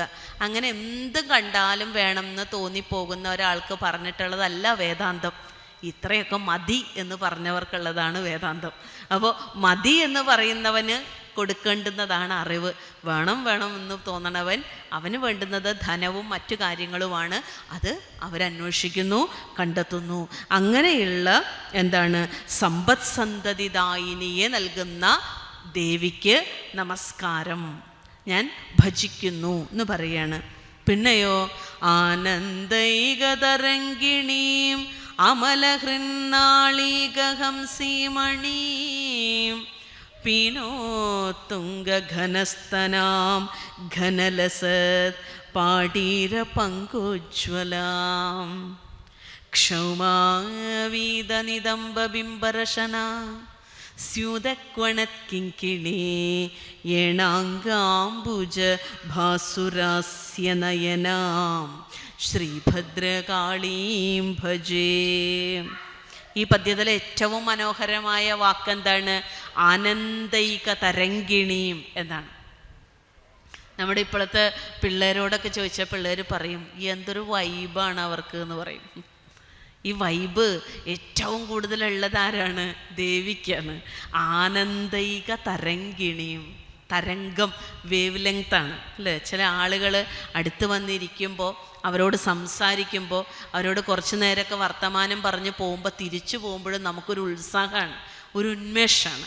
അതാണ് തരംഗം. ചില ആളുകൾ അവിടെ ഇരുന്ന് പോയാലും കുറേ നേരം കഴിഞ്ഞാൽ അവരവിടെ ഉള്ള പോലത്തെ സാന്നിധ്യം നമുക്ക് തോന്നും. സാധാരണ ആളുകൾക്കിടയിൽ പോലും നല്ല തരംഗദൈർഘ്യമുള്ളവരുണ്ട്. ദേവിയോ അതിൻ്റെ ഏറ്റവും പാരമ്യമാണ് എന്ന് പറയാം. ആനന്ദൈക തരംഗിണിയും, ആനന്ദമാകുന്ന തരംഗമാണ്. അതായത് ദേവിയെ ആരാധിക്കുമ്പോൾ, ദേവിയെ ഉപാസിക്കുമ്പോൾ നമ്മുടെ ഉള്ളിൽ ഊറിക്കൂടുന്ന നിതാന്തമായ ഭാവം എന്ന് പറയുന്നത് ആനന്ദമാണ്. ആനന്ദം തന്നെ ആണ് അമൃതം. ആനന്ദമാണ് വേണ്ടുന്നത്. ആ ആനന്ദമാകുന്ന തരംഗത്തോട് കൂടിയവളാണ് ദേവി എന്ന് പറഞ്ഞാൽ, ഇതൊക്കെ വായിക്കുമ്പോഴും പഠിക്കുമ്പോഴും നമുക്ക് സ്വയമേ ആനന്ദം ഉണ്ടാവും. വിരസതകൾ പോവും, മടുപ്പ് പോവും. ഇന്ന് നമ്മൾ എത്ര ശാസ്ത്രം വികസിക്കുമ്പോഴും, എത്ര ടെക്നോളജി വികസിക്കുമ്പോഴും എല്ലാവരുടെയും പ്രശ്നം എന്താണെന്ന് അടുത്ത് പോയി ചോദിച്ചു കഴിഞ്ഞാൽ അവർ പറയും മടുത്തടോ, മടുത്തു എന്ന് പറയും. ഈ മടുപ്പാണ് പ്രശ്നം അല്ലേ? കുറേ പേരുടെ കൂട്ടത്തിൽ കുറച്ച് നേരമൊക്കെ ഇരിക്കുമ്പോൾ സുഖമുണ്ട്, നല്ല സുഖമുണ്ട്. ഈ ആരും അടുത്ത് ഇല്ലാത്തപ്പോൾ ഇരിപ്പ് ആർക്കും ഇഷ്ടപ്പെടണില്ല. ഒറ്റയ്ക്കുള്ള ഇരുത്തം ആർക്കും ഇഷ്ടപ്പെടുന്നില്ല. നമ്മളെ സഹിക്കാൻ നമുക്ക് പറ്റുന്നില്ല. ഒറ്റയ്ക്കാകുമ്പോഴാണല്ലോ നമ്മൾ തന്നെയാവുക. ആ നമ്മളെ നമുക്ക് ബോറടിക്കുകയാണ്, നമ്മളെ നമുക്ക് മടുത്തിരിക്കുകയാണ്, നമുക്കൊരു മരവിപ്പ് വന്നിരിക്കുകയാണ്. അതിലൂടെ ഡിപ്രഷനിലേക്ക്, നിരാശയിലേക്ക് പോകുന്ന എന്തോരം ആളുകളുണ്ടെന്നറിയോ? അപ്പോൾ എപ്പോഴും അവർക്ക് എന്തെങ്കിലും, ഒന്നുകിൽ പള്ളിയിൽ പെരുന്നാൾ കാണാൻ പോകണം, അല്ലെങ്കിൽ ഉത്സവത്തിൽ ക്ഷേത്രത്തിൽ എന്തെങ്കിലും കാണാൻ പോകണം, എന്തെങ്കിലും കണ്ടും കേട്ടും എപ്പോഴും ഇരിക്കണം. അല്ലാതെ സ്വസ്ഥമായി ഇരിക്കാൻ പറ്റില്ല. കാരണം എന്താണെന്ന് വെച്ചാൽ ഒറ്റയ്ക്കിരിക്കുമ്പോൾ ഏകാന്തത അവരെ വീർപ്പ് മുട്ടിക്കുകയാണ്. പക്ഷേ നമ്മൾ ഇതൊക്കെ വായിക്കുമ്പോഴും പഠിക്കുമ്പോഴും നമുക്ക് മനസ്സിലാകുക ഒറ്റയ്ക്കിരിക്കലാണ് ഉത്സവം. അങ്ങനെയുള്ളവരുണ്ട്. തനിച്ചിരിക്കുന്നത് എന്തൊരു ഉത്സവ സമാനമായി ലഹരിയായി മാറുന്നൊരനുഭവമുണ്ട്. അതെപ്പോഴാണ്? അത് നമ്മുടെ ഉള്ളിൽ കുറച്ചൊക്കെ ആനന്ദം നമ്മൾ കണ്ടെത്തുമ്പോഴാണ്. നമ്മുടെ ഉള്ളിൽ കുറച്ചൊക്കെ ആനന്ദം ഉണ്ടെങ്കിൽ നമ്മുടെ കൂടെ ആളുകൾ ഉണ്ടെങ്കിലും കുഴപ്പമില്ല, നമ്മുടെ കൂടെ ആളുകൾ ഇല്ലേലും കുഴപ്പമില്ല. ഉണ്ടായാലും സന്തോഷം, ഇല്ലേലും സന്തോഷം. ഏതവസ്ഥയിലൂടെ കടന്നു പോകുമ്പോഴും സന്തോഷം. അതാണ് ആനന്ദമുണ്ടായാലുള്ള അവസ്ഥ. ആ ആനന്ദമാകുന്ന തരംഗത്തെ പ്രദാനം ചെയ്യുന്ന അമ്മേ ആനന്ദൈക തരംഗിണീം. അതുകൊണ്ടാണ് ആനന്ദൈക തരംഗിണീം എന്ന് പറഞ്ഞത്. അമലഹൃന്നാളീക ഹംസീമണീം. എന്താണ്? ഈ ഒരു മാലിന്യവും തീണ്ടാത്ത, ഒരു അഴുക്കും പുരളാത്ത അന്തരംഗമാകുന്ന താമരയിൽ നിവസിക്കുന്ന അരയന്നപ്പിടയായിട്ടുള്ളവളും അല്ലേ? അത്രയും മാലിന്യമുക്തമായിരിക്കുന്ന അന്തരംഗത്തിൽ മാത്രമാണ് ആര് വസിക്കുകയുള്ളൂ? ദേവി വസിക്കുകയുള്ളൂ. അപ്പം നമ്മുടെ ഹൃദയത്തിലും ദേവി വന്നിരിക്കണമെങ്കിൽ ഹൃദയത്തെ കുറച്ചൊക്കെ ഒന്ന് ക്ലീൻ ചെയ്യേണ്ടതുണ്ട്. വീട് ക്ലീൻ ചെയ്യണ പോലെ, പറമ്പ് ക്ലീൻ ചെയ്യണ പോലെ ഈ വീടും പറമ്പൊക്കെ നമ്മൾ ആഴ്ചയിൽ ക്ലീൻ ചെയ്യും. മനസ്സ് ക്ലീൻ ചെയ്യാറുണ്ടോ എന്നുള്ളതാണ്. ഹൃദയം ക്ലീൻ ചെയ്യാറുണ്ടോ? അത്രയും ക്ലീനാക്കപ്പെട്ട ഹൃദയത്തിലാണ് ആര് വന്നിരിക്കുള്ളൂ? ദേവി വന്നിരിക്കുള്ളൂ. അതാണ് അമലഹൃന്നാളി, അമലഹൃദയന്മാരിലാണ് ദേവി വസിക്കുന്നത് എന്ന് പറയുകയാണ്. അല്ലാത്തവരിൽ അത് വരില്ല. അത്രയും തെളിഞ്ഞ ഹൃദയത്തിൽ എന്താണ്? ദേവി പ്രത്യക്ഷമാകും അല്ലേ? കുഞ്ഞു നാണുവിന് ശ്രീകൃഷ്ണൻ പ്രത്യക്ഷനായില്ലേ അല്ലേ? നാണുവിൻ്റെ ആശാൻ, ഗുരുദേവനെ പഠിപ്പിച്ച ആശാൻ, വർഷങ്ങളായിട്ട് അമ്പലപ്പുഴ ശ്രീകൃഷ്ണ ഭഗവാനെ ആരാധിക്കുന്ന ആളാണ്. ആ അമ്പലപ്പുഴയിലെ ശ്രീകൃഷ്ണൻ ഒരിക്കൽ പോലും ആ ആശാന് ദർശനം കൊടുത്തില്ല. പക്ഷെ കുഞ്ഞു നാണു ശ്രീകൃഷ്ണൻ്റെ ദർശനത്താൽ ഭൂയോ വൃത്തി നിവൃത്തിയായി ഭുവനവും സത്തിൽ തിരോഭൂതമായി പീയൂഷധ്വനിലീനമായി ചുഴലവും ശോഭിച്ചു ദീപപ്രഭ. മായാമൂടുപടം തുറന്നു മണിരംഗത്തിൽ പ്രകാശിക്കും അക്കായാവിൻ മലർമേനി കൗസ്തുഭമണി ഗ്രീവൻ്റെ ദിവ്യോത്സവം. എത്ര കുഞ്ഞായിരിക്കുമ്പോഴാണ് ആ പാട്ട് പാടിയത് എന്നറിയാമോ? എന്നിട്ട് മൂർച്ഛിച്ച് വീഴാണ്. എന്താ കുട്ടി പറ്റിയത് എന്ന് ചോദിച്ചപ്പോൾ ഞാൻ ശ്രീകൃഷ്ണ ഭഗവാനെ കണ്ടു എന്നാണ്. എന്താ അങ്ങനെ കാണാൻ പറ്റിയത്? അമല ഹൃദയം ഉണ്ടായത് കൊണ്ടാണ്. മാലിന്യമില്ലാത്ത ഹൃദയത്തിലാണ് ഈശ്വരൻ തെളിഞ്ഞ് പ്രകാശിക്കുകയുള്ളൂ എന്നർത്ഥം. അങ്ങനെയുള്ള അമല ഹൃദയത്തിലിരിക്കുന്നവളാണ് നീ. അങ്ങനെയുള്ള ദേവിയെ ഏണാങ്കാംബുജഭാസുരാസ്യ നയനം, നേരത്തെ പറഞ്ഞ പോലെ താമരക്കണ്ണിയായിട്ടുള്ള അഭദ്രകാളിയെ ഞാൻ ഭജിക്കുന്നു. 7ാമത്തെ പദ്യത്തിലും പറയുന്നുണ്ട്, കാളാംബോധകളായ കോമളതനുച്ഛായ ശിതിഭൂതിമത് സംഖ്യാനാന്തരിത സ്തനാന്തരലസന്മാലാകിലൻ മൗക്തികാം നാഭീകൂപ സരോജനാളി വിലസത് ശാദോദരീ ശാപതീം ദൂരീകുർവൈ ദേവി ഘോരദുരിതം ശ്രീഭദ്രകാളീം ഭജേ. ശാദോദരിയായിരിക്കുന്ന ദേവി. ശാദോദരി എന്ന് പറഞ്ഞാൽ എന്താ? മണ്ടോദരി എന്നൊക്കെ കേട്ടിട്ടില്ലേ?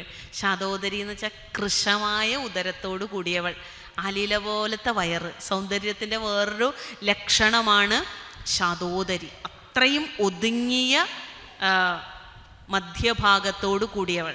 ശങ്കരാചാര്യസ്വാമികൾ സൗന്ദര്യലഹരിയിൽ ദേവിയെ വിളിക്കുന്നുണ്ട് തടില്ലേഖ തന്വീം എന്ന് പറയുന്നുണ്ട്.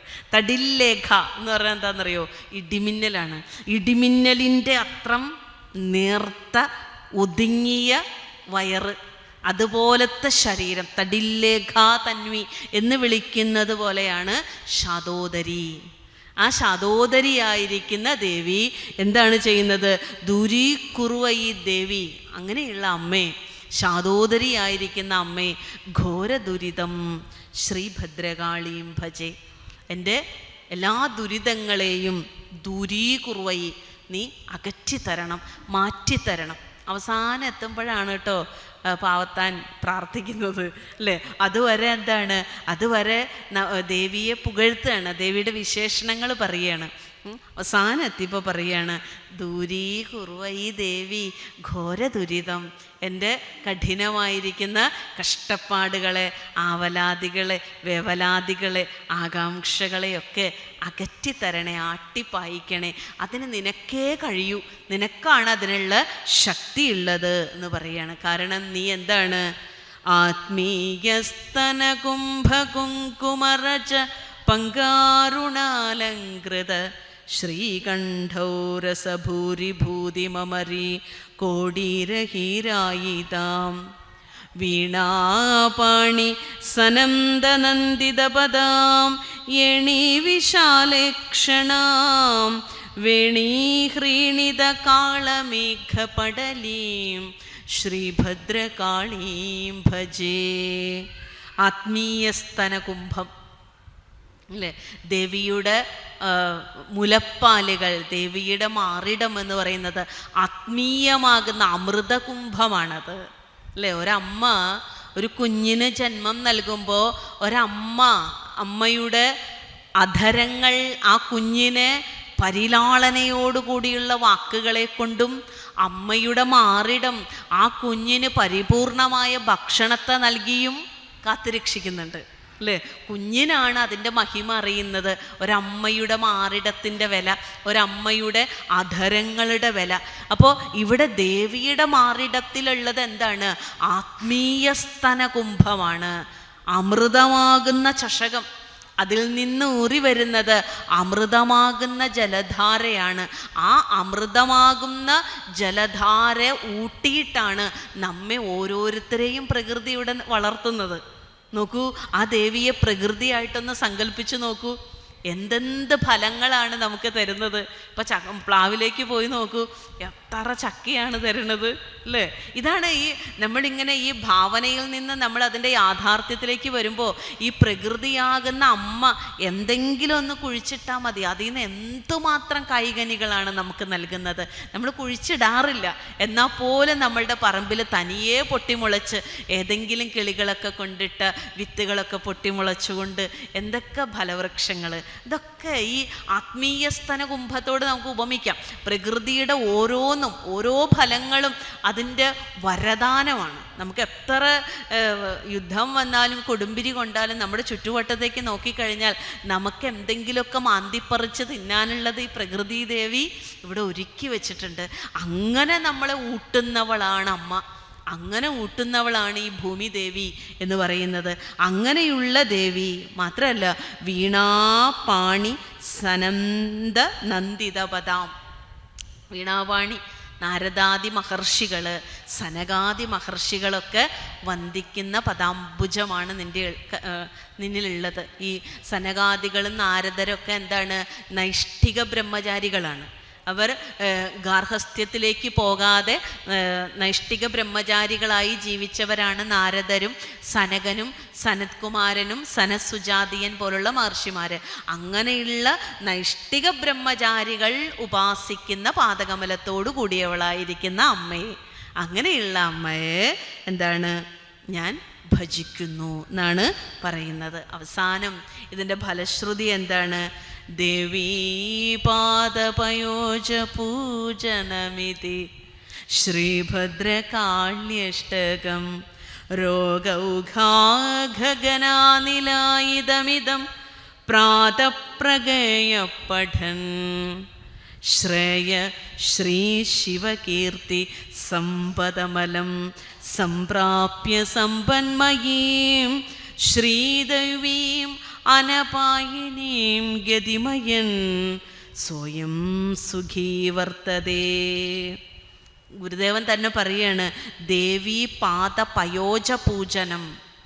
അല്ലയോ അമ്മേ, അമ്മയുടെ പാദകമലങ്ങൾക്കുള്ള അർച്ചനയാണ് ഞാൻ ഈ പാടിയ ഭദ്രകാളി അഷ്ടകം.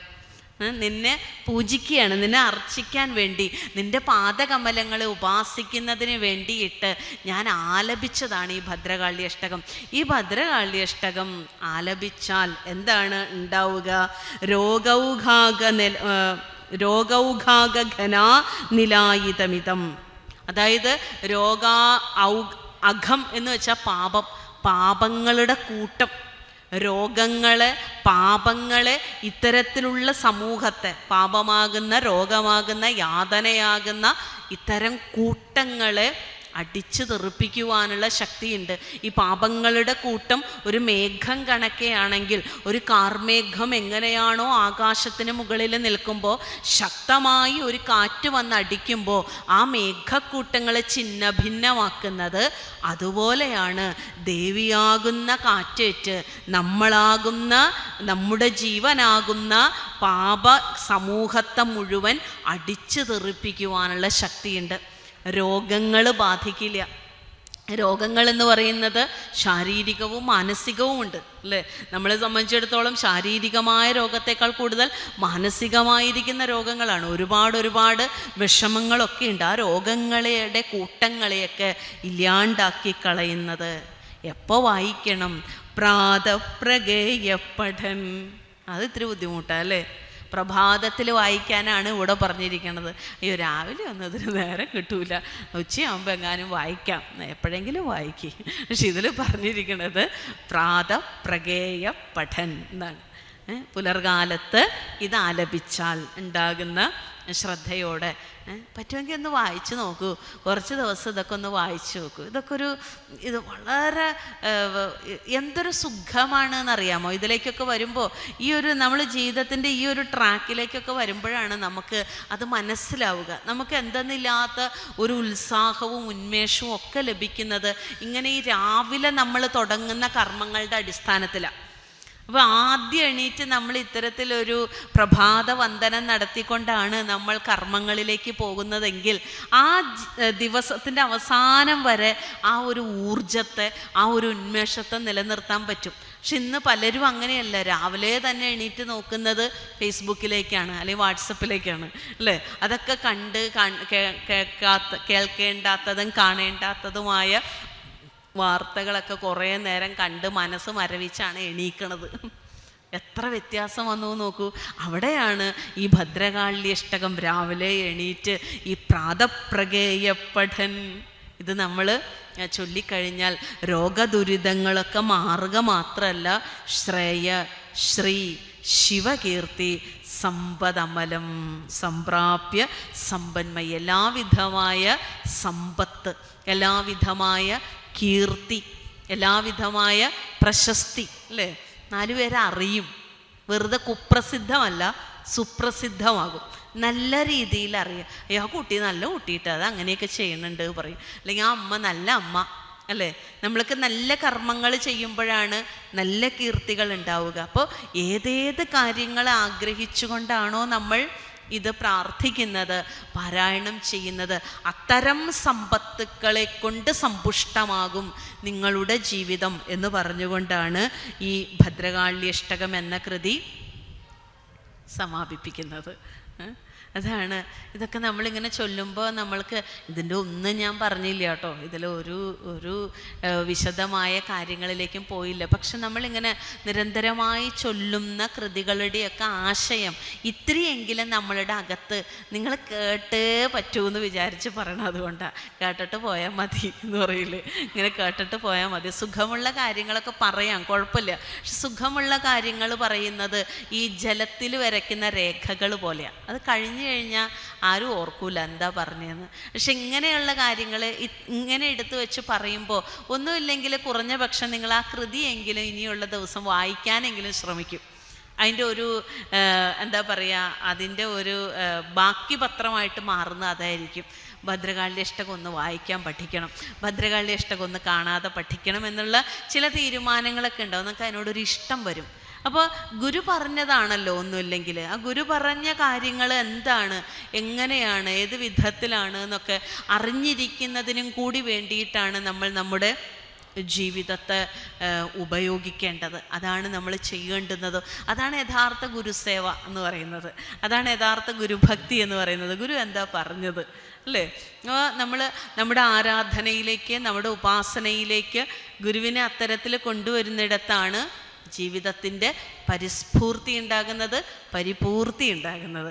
അപ്പം അങ്ങനെ ജീവിതത്തെ പൂർത്തീകരിക്കുന്നതിന് ഗുരുദേവ കൃതികളോളം അമൂല്യമായ ഔഷധം വേറെ ഇല്ല എന്ന് മനസ്സിലാക്കിച്ച് തരാനാണ് ഈ ഒരു കൃതിയുടെ ചെറിയൊരു വിശകലനം ഇവിടെ നടത്തിയത്. അപ്പോൾ ഇതൊരു പഠന ക്ലാസ്സായി മാറി അല്ലേ? അയ്യോ, ഉത്സവം പഠന ക്ലാസ്സായി അനീഷ്.